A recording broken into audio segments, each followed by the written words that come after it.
stabilizing, avoiding conflict, resuming communications. These have been the key words in international media's reports on the China-U.S. summit. The Financial Times described the summit as two presidents meeting in an effort to stabilize relations. The New York Times highlighted the goal to avoid conflicts, and across CNN, Reuters, and NYT, resuming military dialogue have been heavily reported. The summit did meet the expectations.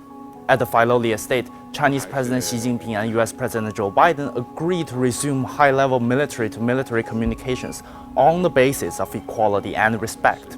Xi also laid out 5 pillars for China-U.S. relations: jointly developing a right perception, managing disagreements effectively, jointly advancing mutually beneficial cooperation, jointly shouldering responsibilities as major countries, and jointly promoting people-to-people exchange. It is important that both sides appreciate each other's principles and red lines, he said. However, the first item, the first one he talked about after the 5 pillars, is the Taiwan question.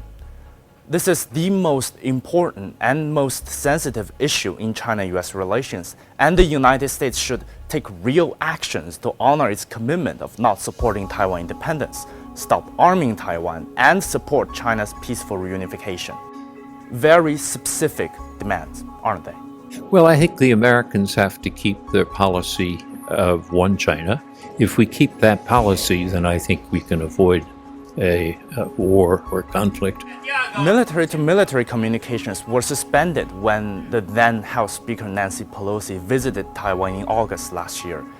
It was a time when China-U.S. relations were inches away from hitting the floor. The Taiwan question is the red line. And at the summit, the United States got an idea of how to proceed in the future. As an op-ed in the New York Times stated, U.S. leaders and politicians should recommit clearly and unequivocally that only the Chinese mainland and the Taiwan region could work out their differences. China and the United States are the world's 2 largest countries with a total of 40% of global GDP combined. This is the most important bilateral relationships of the century. The question is, can the results from the summit be sustained? Like President Xi said, planet Earth is big enough for the 2 countries to succeed. Now it's time for action.